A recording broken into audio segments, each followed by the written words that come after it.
करने का आरोप लगाया। बड़ा सवाल।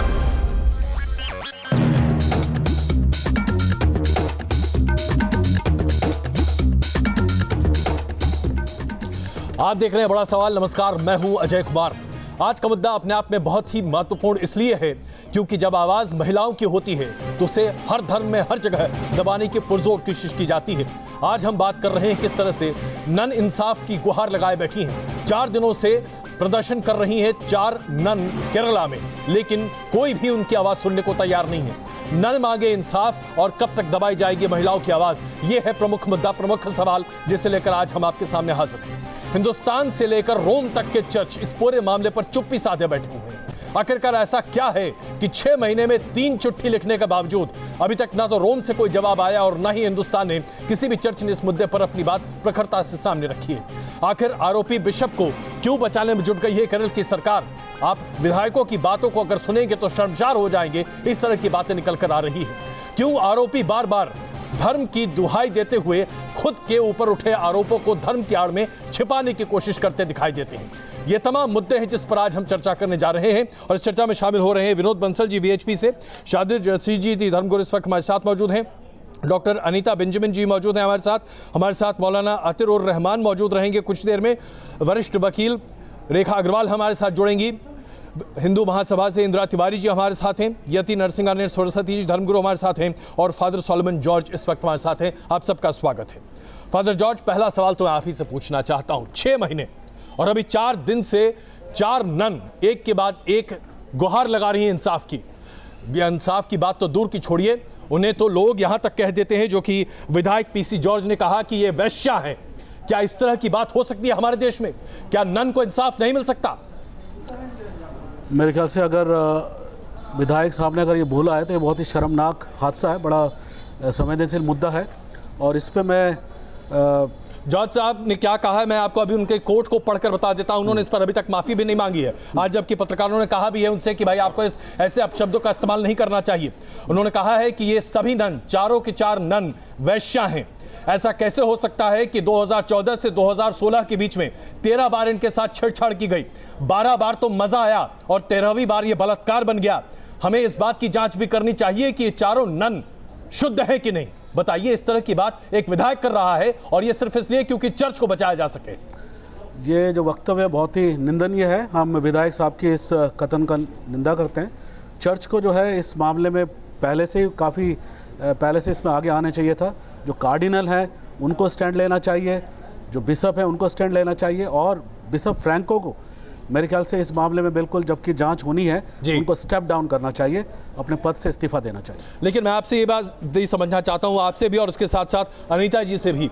जरा ये मुझे बताइए कि आज अगर बिशप के खिलाफ कार्रवाई की मांग हो रही है तो ये ईसाई धर्म के खिलाफ साजिश कैसे हो जाता है? कैसे ये बिशप ये कह देते हैं कि आज ईसाई धर्म के साथ साजिश हो रही है और पूरा का पूरा चर्च उनके साथ खड़ा है? फादर पहले आप, उसके बाद फिर डॉक्टर अनीता।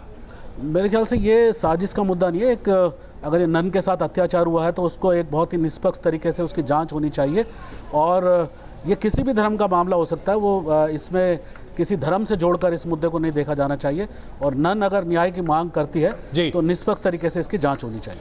डॉक्टर अनीता, लेकिन क्या ऐसा हो रहा है और क्यों चर्च शांत हैं? क्यों चर्च चुप्पी साधे बैठे हैं 6 महीने से? देखिए, ये बहुत ही अफसोस की बात है कि चर्च ने चुप्पी साध रखी है और मेरे हिसाब से सबसे पहले तो बिशप साहब को खुद इस मामले में अपना इस्तीफा देना चाहिए।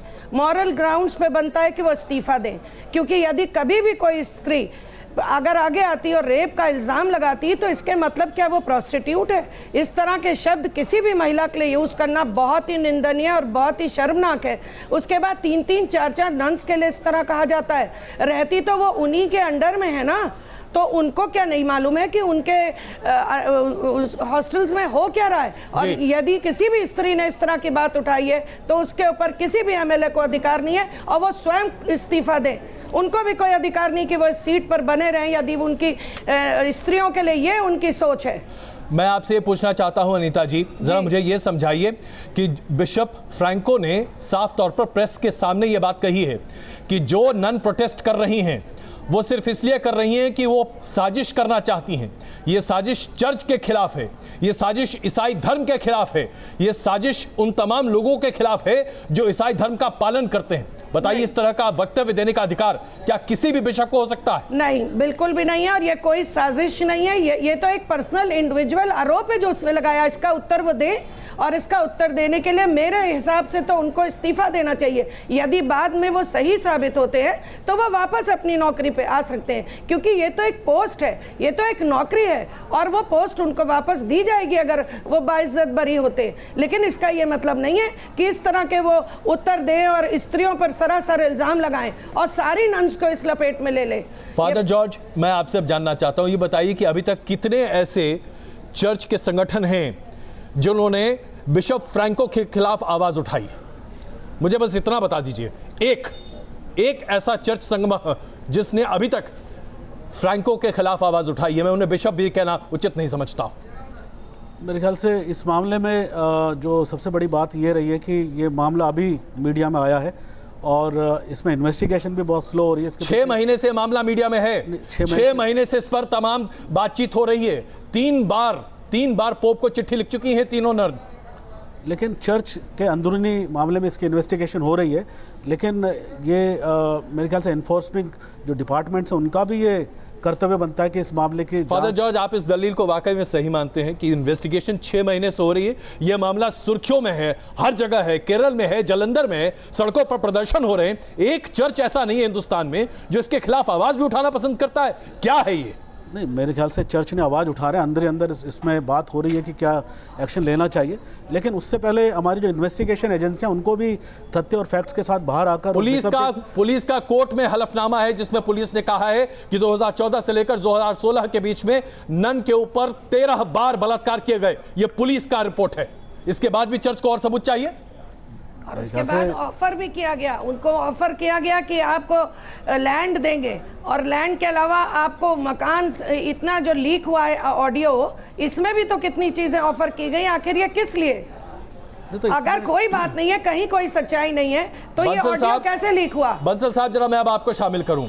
अगर किसी भी हिंदू धर्मगुरु के खिलाफ आवाज उठती है तो कोहराम मच जाता है हिंदुस्तान में, लेकिन आज चर्च चुप्पी साधे बैठे 6 महीने से। अजय जी, कोहराम नहीं, अभी तक वो कई बार अंदर हो जाता और पूरे हिंदू धर्म को इसके लिए जो है वो उसको गिल्टी फील करा था। और आज का जो मीडिया है वो आप देखिए कि इतना बबेला मचा देता। अब तक आपको ध्यान होगा परम पूज्य जगतगुरु शंकराचार्य स्वामी जयेंद्र सरस्वती जी के पास के ऊपर जो बेकार आरोप लगाए थे, जो बाद में 9 साल बाद बरी हो गए, उसका किस तरह से हल्ला मचा। दिवाली के दिन उनको अरेस्ट कर लिया था, दिवाली के दिन बिना किसी इन्वेस्टिगेशन के। और ये जो है ये केरल के अंदर कितने महीने हो गए और इस इतने हीनियस घटना के बावजूद भी, और ये बेसिकली आप देखिए ना कि इतने महीनों के बावजूद भी अभी वहाँ की केरल की महिलाओं की चीफ क्या कहती हैं कि लड़कों से गलतियां हो ही जाती हैं। ये वही मुलायम सिंह वाला वक्तव्य था, आपको याद दिला दूंगा अजय जी। और इसके अलावा आपके ये जो मिशनरीज ऑफ चैरिटी है, मिशनरीज के जहाँ पर उन्होंने कंप्लेंट करी, वो मिशनरीज क्या कहती हैं? वो कहती हैं कि पादरी के साथ पादरी ने अगर बलात्कार भी कर दिया तो क्या हो गया, वो तो एक पवित्र आत्मा होती है पादरी। यार कमाल हो गया, इस देश के अंदर संविधान चलेगा या इनकी पवित्र आत्मा चलेगी? मुझे बताइए, आखिरकार ये जो क्रिश्चियन है, ये अपने जो यूनिवर्सल एजेंडा उसके तरह चलेंगे या भारत के संविधान के अनुसार चलेंगे? नहीं, आप और एक और बात बता दूं आपको मैं, देखिए इसको धार्मिक नहीं कहते। धार्मिक नहीं है, ये धार्मिक नहीं है, ये बिल्कुल मेरी बात सुनिए, सांप्रदायिक है, ये सांप्रदायिक भी है और हीनियस भी है। मेरी बात इसका देखिए, सुनिए, ये पूरी दुनिया के अंदर चर्च क्या कर रहा है, पूरी दुनिया के अंदर मिशनरीज क्या कर रही हैं, ये दुनिया जानती है। आपको पता होना चाहिए कि आपके जब पोप हैं, 8 पोपों के ऊपर महाविभाग ने इल्जाम लगे हुए हैं और बाकायदा केसेस चल रहे हैं। क्या बात कर रहे हो? चिल्ला के मेरी आवाज दबा नहीं सकते। जॉन पॉल खुद जिस बात को एक्नॉलेज कर चुके हैं, सुनना पसंद करेंगे जो है ये जो चर्च के अंदर जो अभिशप्त काम हो रहे हैं, चर्च के अंदर जितने भी बलात्कार के और ये जो महिलाओं के साथ छेड़छाड़ के, बच्चों के साथ यौन शोषण के जो काम चल रहे हैं, उस पर रोक लगनी चाहिए। एक बार नहीं, कम से कम सैकड़ों बार पोप ने बोला होगा। मैं आप दोनों के बीच में आ रहा हूं। मैं आप दोनों के बीच में आ रहा हूँ, एक मिनट प्लीज बंसल साहब, मैं आता हूँ आपके पास, मैं आता हूँ मैं आता हूँ इसके ऊपर, लेकिन मुझे जरा एक यहाँ पर प्रतिक्रिया लेने दीजिए बंसल साहब, मुझे एक प्रतिक्रिया लेने दीजिए। मिशनरीज ऑफ जीसस कांग्रेगेशन की मदर ने ये टिप्पणी की है, उनका ये कहना है कि केरल पुलिस अपना काम करती है तो करे, लेकिन सभी नन को चुप रहना चाहिए, नन को आवाज नहीं उठानी चाहिए, क्योंकि यह मर्यादा के खिलाफ है। अब जरा मुझे फादर जोसेफ आप और डॉक्टर अनीता आप बता दीजिए, इस तरह की नसीहत का क्या मतलब है? यौन उत्पीड़न होता रहे और महिलाएं चुप रहें। देखिए, अधिकारी कहते हैं, अधिकारी को जो उचित लगता है वो कहते हैं, लेकिन कोई जरूरी नहीं कि उसको माना जाए। इससे बड़ा सबूत और क्या चाहिए कि महिलाओं की आवाज महिलाएं दबा रही हैं? आप बिल्कुल नहीं बोल सकते बार बार पवित्र आत्मा, आप किसी की बात सुनने को तैयार नहीं है। बताइए, क्या ये सही है अपने आप में बयान? ये बयान है, ऑन रिकॉर्ड है, आप जानते हैं। ये बयान पुलिस क्या कर रही है? ऐसा बयान नहीं आना चाहिए। अगर आप इतना ठेकेदार बने तो पुलिस क्या कर रही है? आप केरला पुलिस आप क्यों कह रहे हैं अरेस्ट पुलिस तो आपकी है, वो केरल की पुलिस है, केरल की पुलिस है, वो ये चर्च की पुलिस है, आपको पता नहीं है? आपको पता है ये कम्युनिस्ट पुलिस है। ये अगर बंसल साहब जरा एक मिनट, इंदिरा जी, मैं अब आपको यहाँ शामिल करना चाहता हूँ। इंदिरा जी, ये बताइए, अभी फादर जोसेफ भी कह रहे हैं कि मिशनरी ऑफ जीसस कांग्रेगेशन की मदर को इस तरह का बयान नहीं देना चाहिए कि नन अपनी आवाज बंद करें, चुप रहें, पुलिस को अपना काम करने दें, चर्च को अपना काम करने दें। इसको आप दबाव की राजनीति नहीं कहेंगे तो और क्या कहेंगे? कहते सब हैं, करते कोई नहीं है। अब आप ही बोल रहे हैं इसको तो अजय जी, ये बहुत अच्छा विषय आप शायद पहले न्यूज़ चैनल ने जो उठा रहे हैं, और मैं आपको साधुवाद देती हूँ कि जब भी हिंदू धर्म से संबंधित किसी व्यक्ति का इस तरह का कुकर्म सामने आता है तो सिर्फ भारतीय मीडिया ही नहीं, भारतीय जुडिशरी ही नहीं, विश्व के सारे मीडिया चैनल इसको इस तरह से उठाते हैं जैसे कि सनातन धर्म नहीं हो गया, वो बलात्कारी धर्म हो गया। और इतना उस पर टीका टिप्पणी, उस पर अरुंधति रॉय भी बोलने लगती हैं, बुकर प्राइज उनको मिल जाती है, उस पर सारे टीवी चैनल एक सुर में इतना गाना गाने लगते हैं जी। बड़े दुर्भाग्य की बात है कि जब ये तो सिर्फ आप एक केरल का मामला बता रहे हैं, राजस्थान के भी मामले से मीडिया आपका काफ़ी परिचित होंगे जी। और जालंधर का तो अभी एक ज्वलंत मामला है जो 1 साल से पेंडिंग पड़ा है, जहाँ पर कि नन को बिशप लगातार बलात्कार पे बलात्कार किया जा रहा है, वहाँ चार्जशीट तक नहीं हो रही है, एफआईआर तो बहुत दूर की बात है। अभी जो फेलो पैनलिस्ट हैं वो ये कह रही थी कि पुलिस क्या कर रही है, तो मैं थोड़ा सा एक दृष्टिपात उनका आकर्षण करना चाहूँगी कि पुलिस स्टेट सब्जेक्ट होता है डॉक्टर साहिबा, और पुलिस स्टेट सब्जेक्ट आपको पता होना चाहिए कि वो वहाँ की गवर्नमेंट के अंडर में होता है। हमेशा जो भी लॉ एनफोर्समेंट एजेंसीज हैं, यदि वो कार्य नहीं कर रही हैं, जरा मैं आगे बढ़ा देता हूं, वो ये कार्य नहीं कर रही है तो लॉ एनफोर्समेंट एजेंसी और गवर्नमेंट तुरंत कटघरे में है। इसके लिए सुप्रीम कोर्ट क्यों नहीं suo motu cognizance Indira ji, इसके साथ साथ इस बात पर भी ध्यान देना चाहिए, मोटो कॉग्निजेंस ले। और यदि इतने ही ये सहिष्णु हैं जितने भी यहाँ पर बैठे हैं चर्च की हिमायत करने वाले, ये सड़क पर आकर के धरना प्रदर्शन क्यों नहीं करते? एक महिला की अस्मिता का सवाल है। आप लोग बार-बार हिंदू ऐसा होता है, आप एक स्त्री की बात क्यों नहीं करती हैं? विक्टिम एक स्त्री है। नहीं, आप लोगों ने ये बात उठाई है, इसको आप धार्मिक क्यों बना रही हैं? आप धार्मिक क्यों बना रही हैं? गवर्नमेंट बलात्कारियों के कब्जे में, केरल की गवर्नमेंट कम्युनिस्टों के कब्जे में, केरल की गवर्नमेंट हिंदुओं का दमन करती है, बलात्कारियों का संरक्षण देती है। केरल की गवर्नमेंट जो है, केरल की गवर्नमेंट देश को बदनाम करने में लगी हुई है। ये आप बदलिए, वहाँ आप गवर्नमेंट बदलिए, किसने रोका आपको? छपता है, सब जगह छपता है, क्या बात करती हैं आप? अच्छा चलिए, इस बहस में कुछ इस बहस का एक और पहलू भी है। इंदिरा जी, एक मिनट प्लीज। अगर स्त्री होती तो आप ईसाई धर्म को छोड़ देती। अनीता जी, अगर आप वाकई भारतीय स्त्री होती तो आप ये ईसाई धर्म को छोड़ देती, ऐसे पादरी के साथ देने के बजाय। फिर ईसाई और ऐसे पादरियों को आपको शर्म आनी चाहिए। आपको शर्म आनी चाहिए, आपको शर्म आनी चाहिए। इस तरह की बात आप चैनल पे कर रहे हैं, क्रिमिनल है। तो मैंने कब अच्छा चलिए, हमारी इस बहस का बंसल साहब, बंसल साहब, बंसल साहब, बंसल साहब, मुझे एक मिनट का वक्त दीजिए। बंसल साहब, फिर भी आप लोग मौन हो। बंसल साहब, मुझे 1 मिनट का वक्त दीजिए, 1 मिनट का वक्त दीजिए। इस बहस का एक और पहलू भी है। Doctor Anita, doctor Indira, please please, उसका वध इंदिरा जी, और हनन करना यह भी धर्म है। बिल्कुल। अब आइए जरा इस बहस के एक और पहलू को मैं आपके सामने रख दूं, क्योंकि हम उसके बाद बहस जरा चौतरफा कर सकते हैं। बहस इस बात को लेकर भी है कि जब वीपी रजीना नाम की एक जर्नलिस्ट ने फेसबुक पर तमाम मौलानाओं के द्वारा किए गए अत्याचार को सामने रखा, तो हर किसी ने चौतरफा विरोध की बात कही। ऐसे कई मामले सामने आ चुके हैं। सिर्फ इस साल 4 मौलाना गिरफ्तार किए गए हैं जो बच्चों के साथ यौन उत्पीड़न या महिलाओं के साथ बलात्कार के मामले में दर्ज किए गए। लेकिन जहां पर चर्चा की बात आती है वहां सीधे कह दिया जाता है इस्लाम खतरे में है। मैं अब जानना चाहता हूं, हमारे 2 पैनलिस्ट और हैं इस वक्त हमारे साथ। मौलाना रहमान हमारे साथ मौजूद हैं और उसके साथ साथ हमारे साथ रशीदी जी भी मौजूद हैं। रशीदी जी, शुरुआत में आपसे करूं, ऐसा क्यों होता है कि जब किसी मौलाना की बात आती है तो सीधे इस्लाम खतरे में आ जाता है? देखिए अजय जी, ये बहुत बड़ा दुर्भाग्य की बात है कि ऐसे मामलों को धर्म से जोड़ दिया जाए। मैं नहीं जोड़ सकता, और ना किसी मौलवी ने, किसी मुसलमान ने इसको धर्म से जोड़ा है। जैसे सीधा सीधा बंसल जी जोड़ रहे हैं इसको। देखिए, आप हिंदू धर्माचार्यों को ले लीजिए, कितने लोग पकड़े गए हैं। अगर हम उनको हिंदू धर्म से जोड़कर देखें तो ये हमारी बेवकूफ़ी है, नहीं जोड़ना चाहिए। अरे सुनिए, आपको आप बोलने का मर्ज है मेरे भाई, आप बात नहीं सुनने देना चाहते, आप अच्छी बात जाने ही नहीं देना चाहते। इसको नहीं, ये तरीका क्या है बीच में बोलने का आपका? केरल की ये तरीका क्या है आपका बीच में बोलने का? मुझे बताइए, आप हर जगह बीच में बोलेंगे, हर आदमी के बीच में बोलेंगे आप लोग। क्यों नहीं बोलते आसाराम के बारे में आप? क्यों नहीं बोलते रामपाल के बारे में आप? क्यों नहीं बोलते राम रहीम के बारे में आप? क्यों नहीं बोलते?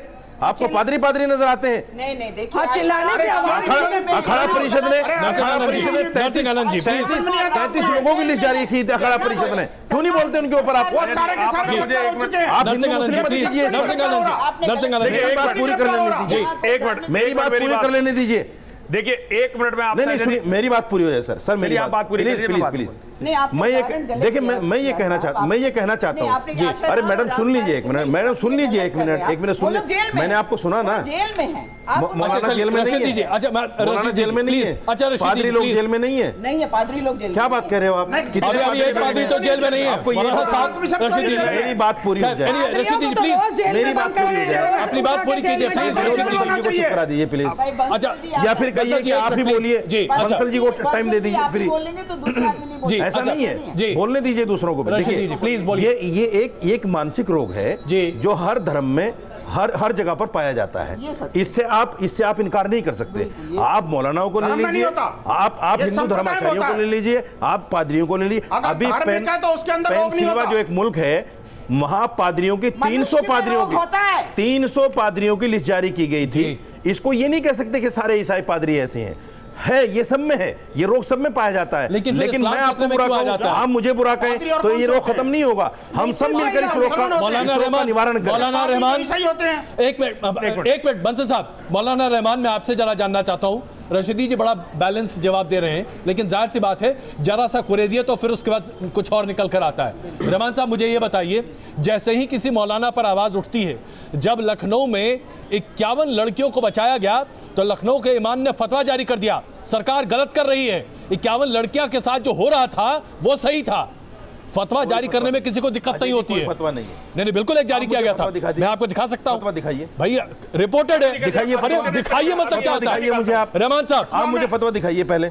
अरे क्या बात करते हैं? रिपोर्टेड है। गलत डायरेक्शन में मत ले जाइए। गलत, कोई फतवा नहीं है। बयान था कोई अच्छा फतवा चलिए, नहीं। बयान था या नहीं था? बयान था या नहीं? बयान भी नहीं था। बयान था। अरे क्या बात करते हैं? क्या बात करते हैं? मैं आपको बयान निकाल के दिखा सकता हूँ। ऐसी बात मत कीजिए, इस तरह से चैलेंज मत कीजिए।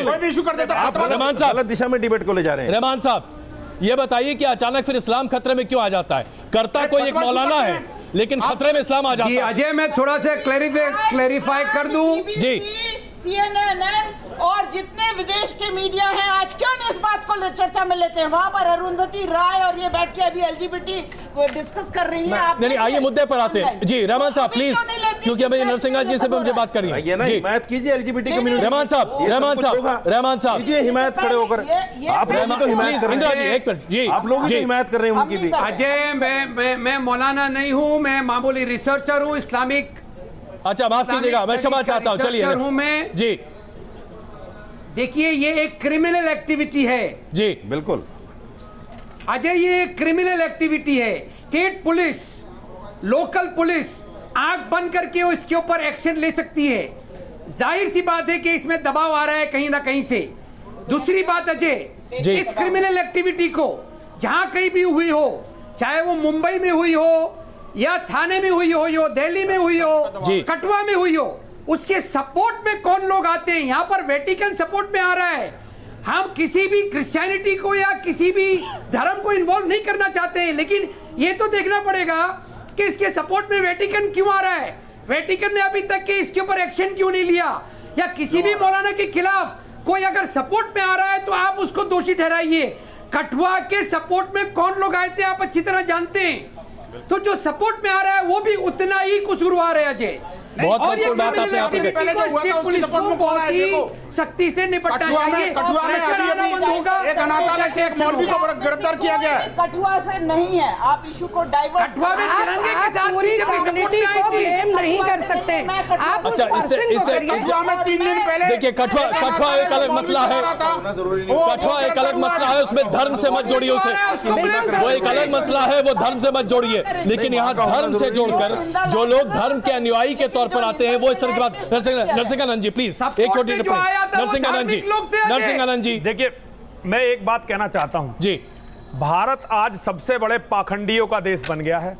यहां इस्लाम के नाम पर, यहां क्रिश्चियनिटी के नाम पर, यहां हिंदुत्व के नाम पर, यहां सनातन के नाम पर जो ये कार्य हो रहे हैं, ये वस्तुतः पूरे भारत को एक दिन समाप्त करेंगे। अगर यही घटना लंदन में हुई होती, जर्मनी में हुई होती, रसिया में हुई होती, तो ये पादरी अभी तक जेल में होता।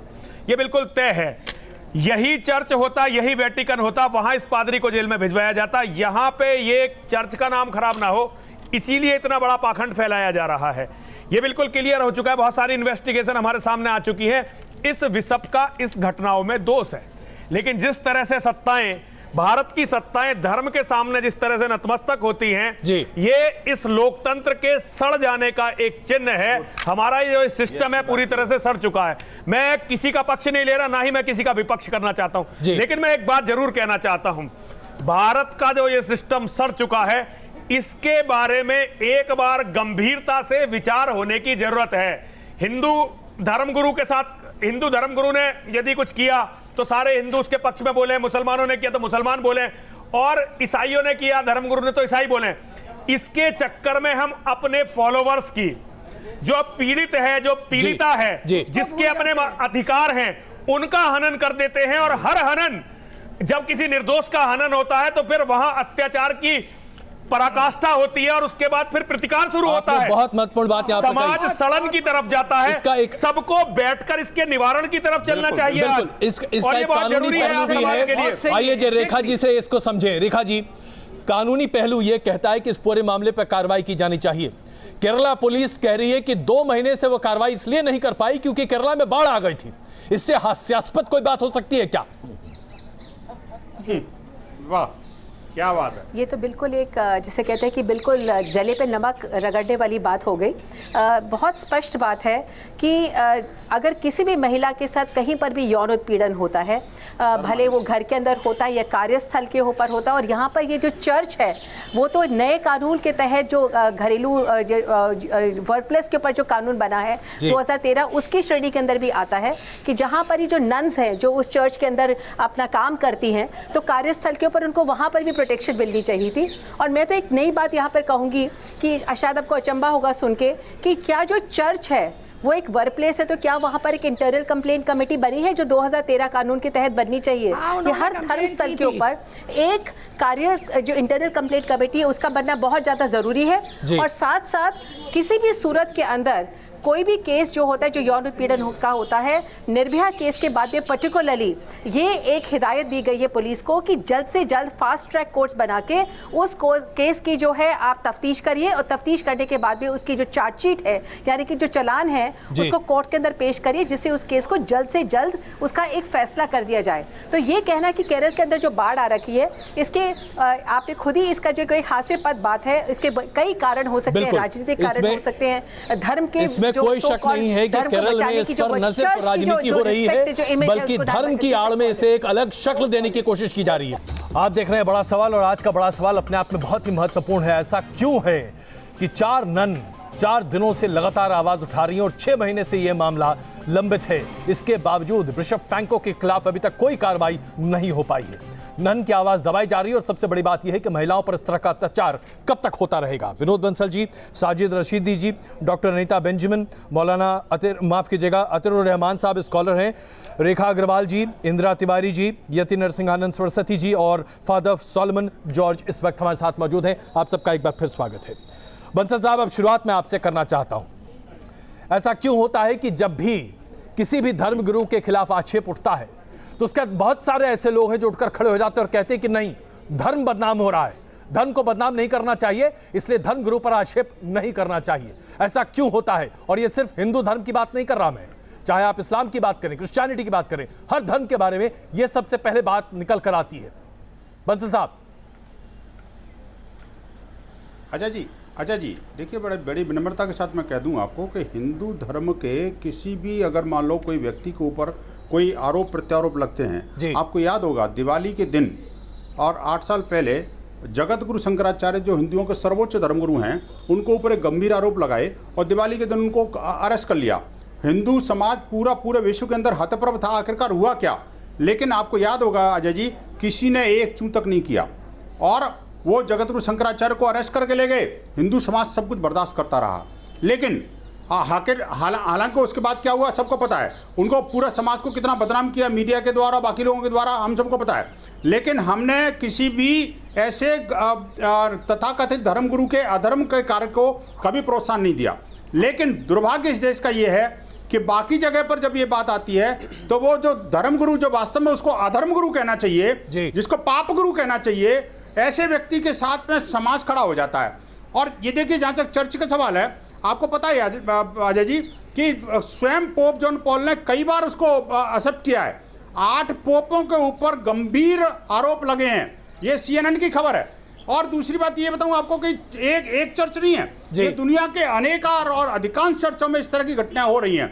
और एक और बात बताऊं, बड़ी गंभीर बात ये है, ये चर्च के अंदर जो कन्फेशन बॉक्स होता है, उस कन्फेशन बॉक्स की आड़ में ये न सिर्फ ननों की बल्कि बाहर से आने वाले बाकी क्रिश्चियन श्रद्धालुओं का जो यौन उत्पीड़न करते हैं, उनका जो आर्थिक और सामाजिक उत्पीड़न करते हैं, वो तो अभी पता ही नहीं है आपको। अनीता जी आप जवाब देना चाह रही हैं। पोप ने कहा खुद इस बात को, इसका इन्वेस्टिगेशन होना चाहिए, लेकिन किसी ने भी इस पर कार्रवाई नहीं करी। अनीता जी इसका जवाब देना चाहती हैं, प्लीज सुनिए। देखिए, अधर्म के काम क्या क्या होते हैं, ये जिनके भी इनके प्रोजेक्ट चल रहे होते हैं कि देखिए, जैसा कि अभी मैडम ने कहा, स्कूलों में राखी को काट दिया जाता है। दीजिए बंसल जी, बोलने दीजिए। जब मेहंदी रचा के जाती हैं तो उसको बंसल जी बोलने दीजिए दूसरों को भी। क्या ये धर्म है? दूसरे लोग भी बैठे हैं यहाँ। ये धर्म के नाम पर कुकर्म कर रहे हैं लोग कि किसी भी कम्युनिटी को एज अ होल बदनाम ना किया जाए और इसको मुद्दा ना बनाया जाए। और जैसा कि अभी बंसल जी ने कहा कि लोग, चर्च के लोग बोल नहीं रहे, कितनी महिलाएं बोल रही हैं, हम प्रोटेस्टेंट हम बोल रहे हैं, कितनी कैथलिक महिलाएं, कितनी प्रिंसिपल्स, कितने लोग वहां बैठे हैं, कितने चर्च के लोग। आप क्या चर्च करते हैं बार-बार? आप चर्च क्या कर रहे हैं? सरकार किसके दबाव में है? सरकार किसी के दबाव में नहीं है। सरकार हमेशा के दबाव में रही है। रशीदी जी आप भी कुछ कहना चाहेंगे? रशीदी जी, केरल सरकार ने हमेशा बंसल जी आपकी आवाज नहीं, बिल्कुल जा रही बात, जा रही, बताइए। देखिए, मेरा ये कहना है कि सारे संगठन जो कहा जा रहा है कि चर्च से लोग नहीं बोल रहे हैं, सारी महिलाएं बोल रही, डिफरेंट चर्चेस, प्रिंसिपल सब जगह से बोल रहे हैं। मेरा इतना सा कहना है, अगर केरल सरकार कुछ नहीं कर रही है तो सेंटर इसमें इंटरवीन करे, इमीडिएटली इसके ऊपर कार्रवाई होनी चाहिए। और जैसा कि मैडम ने अभी अच्छा, एक सेकंड रशीदी जी, मैं एक जवाब ले लूं फादर जॉर्ज से। आप फादर जॉर्ज, आप क्या कहते हैं? ह्यूमन राइट जिस अरे, तरीके से अभी वीमेन कमीशन भी बंसल आप साहब चर्च सीधे की भाषा आक्षेप बोल रही चर्च है। के ऊपर कर रहे हैं, आप चुप रहें क्या? उसी बिशप की भाषा मेरे बोल रहे ख्याल हैं। से ये मुद्दा जो है एक इंसानी कमजोरी का है और ये सारे धर्म में पाया जाता है और इसमें हम चर्च की तरफ से भी इस घटना की निंदा करते हैं और चर्च के लोग इसके नहीं, धर्म में नहीं पाया जाता, वो अधर्म होगा। अगर कहीं पर ये पाया जाता तो अधर्म है। ये इस तरह के कुकर्म को कहीं कोई एंडोर्स नहीं किया जा सकता। और बिशप साहब को पता है, लेकिन कुछ मर्यादा रहनी चाहिए और बिशप साहब को इसमें इस्तीफा देनी चाहिए और हम इस घटना की निंदा करते हैं और सारे चर्च इस घटना के खिलाफ। रशीदी जी, देखिए मेरा मानना ये है, ये सच्चाई, इसमें कोई दो नहीं, क्या सारे चर्च मिलकर के प्रदर्शन चुप करेंगे रहिए ना बिशप के यार, खिलाफ? अरे सर थोड़ा बोलने दीजिए, सब चुप तो रहने दीजिए, बोलने तो दीजिए यार।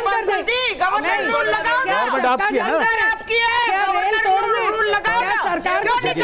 अजय जी, अजय जी, हमारी सरकार है। अरे भाई, अपनी सरकार को पहले बचा लो। जो सरकार हमेशा से हिंदुओं का दमन करती है, हमेशा से क्रिमिनल को बचाती है, महिलाओं को उत्पीड़न करती है, कमाल की बात कर रहे हो और आप लोग सरकार के बारे में बकवास ले रहे हो। ऐसी सरकार के साथ क्या है? अरे यही बेटी पढ़ेगी क्या? ऐसी सरकार अभिशाप है इसके अंदर। ऐसे ईसाई मुस्लिम का अभिशाप है। इनको देश से बाहर करना चाहिए। जी नरसिंह जी, नरसिंह जी प्लीज। में मेरा ये लास्ट कमेंट है, मैं एक बात कहना चाहता हूं सभी से। देखिए, लड़ने की बातें और दूसरों की, आप तो पैनलिस्ट के खिलाफ अत्याचार कर रहे हैं। एक मिनट बहन जी, बस एक मिनट मुझे बोलने दीजिए, फिर आप बोलिए। जब हम एक उंगली दूसरों की तरफ को उठाते हैं तो 3 उंगली हमारी अपनी तरफ को होती हैं। आज ये आत्मचिंतन की घड़ी है, मैं दूसरों की तरह नहीं करूंगा। मैं सभी लोगों से यह अनुरोध करूंगा, बहनों और बेटियों के ऊपर होने वाले अत्याचार पर, चाहे वो कोई भी कौम हो, चाहे कोई भी जाति हो, चाहे कोई भी धर्म हो, सब लोग आत्मचिंतन करें कि ये हो क्या रहा है। देखिए, ये देश सबके लिए है। यदि यहां रहना है तो हमें कम से कम इस मानसिकता से निकलना पड़ेगा कि अपनी गलती को छुपाएंगे और दूसरे की गलती को हाईलाइट करने का प्रयास करेंगे। गलतियां सब में हैं। आज आत्मचिंतन की घड़ी है। मैं बचाव किसी का नहीं कर रहा, लेकिन मैं सभी से यह कहना चाहता हूं, धर्म के नाम पर बना हुआ यह सिस्टम सड़ चुका है और यह सारे देश को सड़ा देगा यदि हम इस पर अभी भी सावधान नहीं हुए तो। रशीदी जी, क्या बदलाव के लिए आप तैयार हैं? देखिए रशीदी जी, देखिए, इसका रिलीजियस सुन लीजिए, एंगल में दिया जाना एक बहुत बड़ी बात, रशीदी जी क्या बदलाव के लिए तैयार मैं हैं? बहुत बड़ी बात कहने जा रहा हूं। जी, इस्लाम धर्म में ये आता है कि जो आदमी रेप करता है उस वक्त वो मुसलमान ही नहीं रहता, वो इस्लाम से निकल जाता है। ये सभी धर्म में है। ये कहने की बातें हैं, बात तो सभी में पूरी है। कर लेने लेकिन दीजिए। सुधारों की जरूरत है। दिक्कत ये है, आप लोग हस्तक्षेप करते हैं। रश्मि जी, आप विनोद बंसल को समझा रही हैं, आप ही नहीं मान रही हैं, आप ही नहीं, मेरी बात पूरी होने दीजिए। आपका नंबर आएगा भाई। जब टेक ऑफ करते हैं इस्लाम धर्म से ना, तो बिल्कुल आप अपने को आइडेंटिफाई करके कन्फाइन कर लेते हैं कि मैं सिर्फ इस्लाम धर्म को रिप्रेजेंट कर रहा हूँ। अरे मनुष्य आप पूरी सुनेंगे तभी तो आपको समझ आएगा। रशीदी जी, आपने आधी बात रशीदी जी को बोलने का मौका अभी दीजिए, आधी प्लीज। बात सुनिए आपने, रशीदी जी, आधी बोलिए बात तो में सही, अपने पूरा फैसला तो कीजिए, आप बीच में मेरा रुकिए कहना नहीं। ये मेरा कहना ये नहीं कि मैं उन धर्म गुरुओं को बचाना चाहता हूं जो इस्लाम से जुड़े हुए हैं, ऐसा नहीं है। मेरा मानना यह है कि हर धर्म में इसकी बुराई मौजूद है, रेप की। और ये भी मैं आपको बता दूं कि जब भी किसी धर्म गुरु को आतंकवाद के नाम पर पकड़ा जाता है तो उससे सारे लोग रिश्ता खत्म कर लेते हैं, उसके फेवर में कोई आदमी नहीं बोलता। अगर रेप के नाम पर कोई पकड़ा जाता है उसके साथ भी कोई खड़ा नहीं होता। ये भी सच्चाई है, सब जगह नहीं, कोई खड़ा नहीं, बिल्कुल नहीं। सरस्वती जी, मुस्लिम पकड़े गए, मौलाना उनके पक्ष में खड़े हुए, कोई पक्ष में नहीं खड़ा। एक मौलाना का नाम बता दीजिए। दो बातें आपने आतंकवाद के पक्ष में कोई खड़ा नहीं है। आतंकवाद और ये तो अलग अलग बातें हैं। आतंकवादी के पक्ष में कोई नहीं खड़ा है, बिल्कुल कोई नहीं खड़ा है। हम कंडम कर रहे हैं ना। दारुल का फतवा में दिखा दूं आपको, दारुल का फतवा दिखा दूं, इससे बड़ा क्या है, इससे बड़ा क्या हो सकता है? कोई फतवा नहीं दिया गया। सारे मदरसों ने फतवा दिया, सारे ऑर्गेनाइजेशन ने फतवा दिया, कोई आतंकवाद के फेवर में नहीं, बिल्कुल नहीं, आप गलत कह रहे हैं। आप सबसे ज्यादा आत्मचिंतन की जरूरत तो आपको है, लेकिन आप करेंगे। चलिए हम कर लेते हैं। आप नहीं करेंगे, हम हम आपकी बात स्वीकार करते हैं। हमें आत्मचिंतन करना चाहिए। मैं आपकी बात पर फूल चढ़ाता हूं। अरे सर, मैं आपकी बात पर फूल चढ़ाता हूं। हम आत्मचिंतन करते हैं और मुसलमानों को चाहिए आत्मचिंतन करें। वही हम लोग हम कहते हैं, आप ना करें हम कर लेंगे। अरे आप ना करें हम कर लेंगे भाई, हम कर लेंगे भाई। इस बुराई को खत्म करने के लिए मुसलमानों को आत्मचिंतन करना चाहिए। हम मान लेते हैं आपकी बात, मान लेते हैं हम आपकी बात, अच्छी बात को मान लेना चाहिए। तमाम मुसलमानों को आत्मचिंतन करना चाहिए और इस बुराई को खत्म करने के लिए आगे आना चाहिए। मैं आपसे पूछना चाहता हूं, क्या आज मुस्लिम धर्मगुरु आत्मचिंतन करते हैं? क्या आज मुस्लिम धर्मगुरु इस बात का मुखालिफत करते हुए दिखाई देते हैं कि बच्चों के साथ जो तमाम मौलानाओं के यौन उत्पीड़न के मामले सामने आते हैं, कोई क्या सामने आकर कहता है ये गलत है, नहीं करना चाहिए? क्या इस तरह की बातें होती हैं? कोई वाकई में ये वास्तविकता है या सिर्फ टीवी का डिस्कशन है?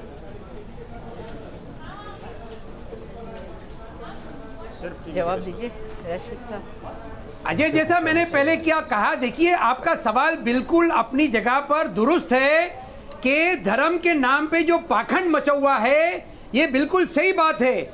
और आप देखिए ना सिर्फ धर्म बल्कि पोजीशंस वाले लोग इस चीज का गलत इस्तेमाल उठाते हैं। थोड़ा सा अगर हम इसके अंदर अमेंडमेंट ले आए जो रेप के कानून है उसके अंदर कि नॉर्मल आदमी के लिए आप एक कानून रखिए और जो लोग पोजीशंस का इस्तेमाल करके, चाहे वो मौलाना हो, चाहे वो कोई हिंदू प्रीस्ट हो या क्रिश्चियन प्रीस्ट हो या कोई बड़ी ऑफिसर हो या सीईओ हो, उसके ऊपर तो नॉन अवेलेबल होना चाहिए। ये अमेंडमेंट ले आए, पोजीशंस का गलत इस्तेमाल करना बंद हो जाएगा।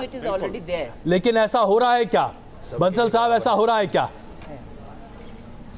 So it's very fine then. It is not being implemented. Ajay ji, ये लोगों की कथनियों करने में अंतर होता है और जो ये दुख है। डिबेट में तो बहुत चिकनी चिकनी बातें करते हैं, लेकिन धरातल पर जाकर के उन्हीं क्रिमिनल्स को, उन्हीं आतंकवादियों को, उन्हीं समाज कंटकों को सपोर्ट करते हैं ये लोग जी। यही तो दुर्भाग्य है इस देश का। अजय जी मैं कहता हूं आप ही खड़े हुए थे आसाराम के फेवर में, कल जो आसाराम के फेवर में आप ही खड़े हुए थे, काम नहीं कर राम रहीम को आप ही सपोर्ट कर रहे थे, रामपाल को आप ही सपोर्ट कर रहे थे। कल हम नहीं खड़े हुए कभी टीवी चैनलों पर घूम मेरे साथ बैठे हुए थे। बिल्कुल नहीं, कभी किसी को सपोर्ट नहीं किया, सबको सपोर्ट कर रहे थे आप। क्या बात आप कर रहे हैं? दूसरों को मुझे उठाना बहुत आसान है और सब लोगों को सपोर्ट करना। मेरे साथ टीवी पर बैठकर आपके मौलवी, आपके मौलाना, आपके काजी, आपके इमाम, अरे असंख्य संख्या में, नहीं करता, हजारों की संख्या में कोई नहीं करता, और अगर करता है वो गलत करता है। आपके अंदर हिम्मत नहीं है सब बोलने की। लोग होते हैं वो यहाँ धार्मिक लड़ाई लड़ना चाहते हैं, धार्मिक हो गया। हिंदू समाज कभी भी किसी क्रिमिनल के साथ नहीं खड़ा हुआ। हिंदू समाज को बताइए, बेटी बचाओ बेटी पढ़ाओ को आधार लेके पहले केरल सरकार को निरस्त करो और गवर्नर रूल लगाओ। आपकी सरकार है जो आप कर सकते हैं। बेटी बचाओ बेटी पढ़ाओ के नाम पे पहले केरल सरकार बर्खास्त करो। मुझे बताइए ये सब सारे के सारे चर्च और पादरी का डंडे नहीं जा रहे हैं क्या? इनके अंदर कोई धर्म नहीं है क्या? ये सब अधर्म है क्या? ये कुकर्मी है क्या? ये अधर्मी है, कुकर्मी है। मैं बीच में अपना ये बलात्कारी है करेंगे। क्या सारे के सारे चर्च, क्या ये चर्च और पादरी अधर्मी है, कुकर्मी है? मुझे बताइए ये सारा कुछ सरकार को ही करना पड़ेगा, तो फिर धार्मिक संस्थान किस लिए चल रही है? बिल्कुल मुझे बताइए। रेखा अग्रवाल जी, कानून की बात हो रही है, तमाम तरह की बातें हो रही हैं, लेकिन मैं आपसे जानना चाहता हूँ, बलात्कार करता है। एक minute please Anita ji, please एक मिनट, बंसल साहब 1 मिनट प्लीज, बंसल साहब 1 मिनट, मेरे पास वक्त जरा कम है। रेखा जी मुझे सिर्फ इतना बता दीजिए, कानून की कमी नहीं है हमारे देश में, इसके बावजूद कानून के पालन की कमियां इतनी हैं कि समझ नहीं आता कि आखिरकार किस तरीके से इससे निपटा जाए। आप बताइए कि कानून की कमियों को तो अलग छोड़ दीजिए, उसके पालन की कमियों को दूर करने का रास्ता क्या है? सबसे पहले तो पोस्ट जो इन्फ्लुएंस करती है उस पर से व्यक्ति को इमीडिएटली हटा देना चाहिए। आपने बिल्कुल सही कहा कि कानून की आपने बिल्कुल सही कहा कि कानून की कमी नहीं है, इच्छा शक्ति की कमी है। चाहे कितने भी कानून बन जाए, जब तक इच्छा शक्ति नहीं हो, जब तक कि पॉजिटिव माइंड से पुलिस जो है एक्शन नहीं लेती है और सही तरीके से केस की तफ्तीश नहीं करती, चालान पेश नहीं करते कोर्ट के अंदर समय के लिमिट के अंदर नहीं करते, तब तक इस तरह की जो घटनाएं हैं रोज, चाहे महिलाओं के साथ यौन उत्पीड़न की है या बच्चों के साथ यौन उत्पीड़न की है, अफसोस की बात है कि बढ़ती ही जा रही है, चाहे वो धर्म की जगह के ऊपर हो रही है और की जगह पर। अभी किसी आपके पार्टिसिपेंट ने अभी बच्चों के साथ भी जो यौन शोषण होता है उसके बारे में बात करी, उसके बारे में ये यहाँ पे जरूर मैं बताना चाहती हूँ कि जहाँ हम धर्म की बात करते हैं तो सबसे ज्यादा जो बच्चों के साथ जो बलात्कार के केस हो रहे हैं सिर्फ लड़कियों के साथ ही नहीं हो रहे, लड़के को साथ भी होते हैं, जिसके लिए हमारे देश में एक स्पेशल कानून बना है, पॉक्सो कानून बना है 2013 के अंदर, और उसमें बात खास तौर से करी गई है कि जो विश्वास का जो पर्सन ट्रस्ट होता है, जो धर्म गुरु होता है, वो अगर बलात्कार करता है बच्चों के साथ में करें तो वो बहुत ही घिनौना अपराध माना जाता है, वो आम अपराध से भी ज्यादा घिनौना अपराध माना जाता है। बिल्कुल। तो रहमान जी, कहीं पर भी कानून की कमी नहीं है, रहमान जी, पर जब तक इच्छा शक्ति नहीं होगी, इच्छा शक्ति अगर नहीं हो तो क्या होगा? रहमान जी, अकाउंटेबिलिटी फिक्स होना जरूरी है। देखिए अकाउंटेबिलिटी नहीं है यहाँ पर। High officials, police officials, MLA, MPs, home minister, इन सब की कोई अकाउंटेबिलिटी नहीं बनती है। जब तक अकाउंटेबिलिटी हम फिक्स नहीं करेंगे इसका समाधान नहीं होगा। अनीता जी आप कुछ कह रही थी। हाँ जी, हम ये कह रहे हैं सबसे पहले जिस भी व्यक्ति के खिलाफ होता है ये, वो उसे इमीडिएटली पोस्ट से हटा देना चाहिए, क्योंकि पोस्ट इन्फ्लुएंस कर रही है। तो एक और बात बताइए, बिशप फ्रैंको को क्यों नहीं हटाया गया? हाँ, तो ये इसके बारे में क्यों नहीं मांग उठ रही? देखिए पुलिस क्या कर रही है, हम आपसे ये सवाल पूछते हैं, पुलिस ने क्यों नहीं अरेस्ट किया? चैनल पे ये कहो कि हम कैंडल मार्च करेंगे। नहीं, कैंडल मार्च की आप क्या बात करती हैं? हम हाथ पैर चलाना भी जानते हैं, लेकिन आप सब क्या कर रहे हैं? आप भी आइए, आपको हम इनवाइट करते हैं, आप आइए, बजाय इसको धर्म का एंगल आप यहाँ बुलाओगे, मैं चलाइए ना, आप और नहीं तो बोलिए पादरी को कि मैं ईसाई धर्म छोड़ रही हूँ। ऐसे पादरियों के सामने नतमस्तक नहीं होगी मैं, ऐसे किसी चर्च में नहीं जाऊंगी मैं जो बलात्कारी है। क्यों करते हैं? मैं ऐसे किसी प्रॉब्लम क्या है? के सामने नतमस्तक नहीं होंगी जो बलात्कारी है। आपको बोलना चाहिए कम से कम। आपकी सरकार रशीदी जी आखिरी टिप्पणी आपकी, रशीदी जी आखिरी टिप्पणी आपकी प्लीज। फिर एक स्त्री को पीछे छोड़ दिया, देश में फिर एक नारी को पीछे छोड़ दिया। हमारे देश में अंधविश्वास नाम की चीज है, जब तक ये अंधविश्वास खत्म नहीं होगा लोगों के अंदर से, जब तक लोग वहां पहुंचना बंद नहीं करेंगे, जब वहां पहुंच बात अंधविश्वास किस समाज में नहीं है, वहां पहुंचना जब तक बंद नहीं होगा, जब तक ये चीजें कम नहीं हो सकती, ये मानना पड़ेगा आपको। फादर जॉर्ज, सवाल ये है कि इस पर कार्रवाई करने की बजाय हम धर्म की आड़ ले लेते हैं, हम सरकार की आड़ ले लेते हैं, विरोधी दल जैसे लोग और अपनी कार्रवाई काम नहीं। फादर जॉर्ज, ये सरकार में है, ये विपक्ष में नहीं है। सरकार का धर्म है कि क्रियान्वयन हो, आप काम करके दिखाओ। आप टीवी चैनल पे हमारा ब्रिगेड की तरह बैठ के चिल्लाओगे, ये आपको शोभा नहीं देता, ये आपको नहीं शोभा देता। बिशप को इस्तीफा देना चाहिए या नहीं? बिशप को इस्तीफा देना चाहिए कि नहीं? बिल्कुल इस्तीफा देना चाहिए, बिल्कुल। चौतरफा ये मांग हो रही है। मैं क्षमा चाहता हूँ, इस बहस को हमें यही खत्म करना पड़ रहा है वक्त की कमी की वजह से, लेकिन चौतरफा मांग यही है कि बिशप को तुरंत से तुरंत इस्तीफा देना चाहिए और तुरंत कार्रवाई की जानी चाहिए, चाहे इसे चर्च से जोड़ने की कोशिश की जाए या ईसाई धर्म से। मामला धर्म का नहीं है, मामला यहां पर महिला की अस्मिता का है। सबसे बड़ी बात यह है। बहुत धन्यवाद आप सबका इस चर्चा में जुड़ने के लिए। बड़ा सवाल में आज के लिए बस इतना ही। लगातार देखते रहिए न्यूज़ नेशन। छूने का आरोप लगाया, बड़ा सवाल।